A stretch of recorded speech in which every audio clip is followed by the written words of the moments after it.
Divisoria. Pag sinabing Divisoria, marami rito iba't ibang klase ng mga bilihin na napakamura.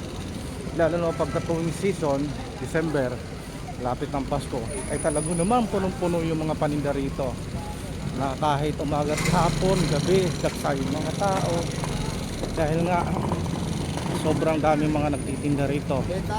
Na halo-halo, may prutas, mga damit, kung ano-ano pa. Kaya dinadayo itong Divisoria na to ng mga customer, ng mga namimili, dahil sa mura yung mga paninda rito. Makikita nyo ngayon dito sa Divisoria, hindi na gaanong maraming mga nagtitinda sa gilid, bagkos yung mga nakikita nyo na ngayon is puro mga motor nakaparking ngayon kasi tapos ng season. Kaya tuwing season lang talaga rito, marami ka lang makikita ng mga nagtitinda, lalo na yung mga prutas, mga mansanas. Yan, talagang marami kayong pagpipilian.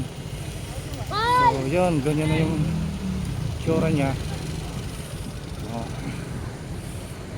Hindi na gaano masyado maraming tao. Yan, dito palitan lang dito yung mga nagtitinda rito. Ito pagka umaga, pagka gabi naman mga gulay, kaya mga mansanas, mga prutas naman dito yung mga mabibili. So kung nakikita nyo, hindi na masyado maraming tao kasi nga tapos na yung season. Pero ganun pa man, makikita nyo marami pa rin talaga yung mga namimili. Ang problema lang dito pagka umuulan, talagang maputik. Yan, kung napapansin nyo, sobrang putik pagka maulan dito. Napakaluwag na kasi kung makikita nyo may kulay na guhit na kulay dilaw. Yan yung kulay dilaw na yan, hanggang dyan lang sila. Hindi na sila lalagpas dyan kasi nga dati halos hindi na makaanan dito yung yung motor dahil sobrang sikip. Grabe yan, ang dami ng mga ang dami ng mga, kasi malapit na yung Valentine's Day. Ayan naman yung mga paninda nila, season lang. Valentine's Day puro na mga ganito.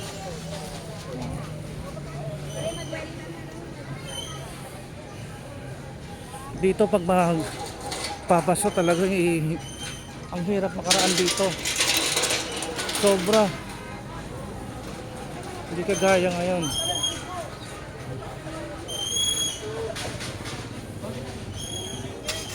Sa ngayon yung mga bilihin dito ngayon mas mura kaysa sa December kasi siyempre season, mas mataas talaga yung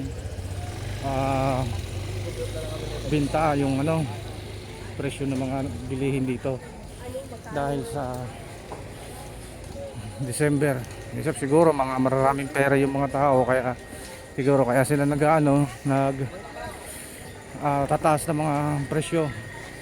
Pero tila baliwala lang yan sa mga kababayan natin dito sa Manila, sa Pilipinas, kasi siyempre pagka gusto nila para mayroon silang mga pasalubong, kaya mga panregalo sa kanilang mga anak o mga kanilang mga kamag-anak, kaya siyempre bibili sila.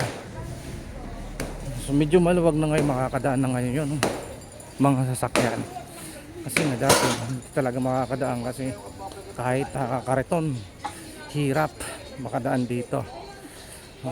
Yan, yan kagaya dito ganito yung sitwasyon yan. Sobrang dami ng mga natitinda rito, talagang dinaragsa talaga ng mga mamimili.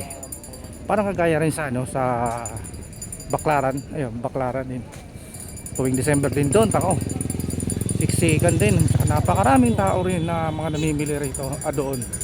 Kagaya din dito, ayun mapapansin nyo ay dito naman sa Juan Luna talagang traffic dito pagka December. Sos Maria Josep, hindi mo alintana yung traffic dito pagka tuwing December. Nahihirapan ka, aabutan ka ng siyam-siyam bago ka makatawid.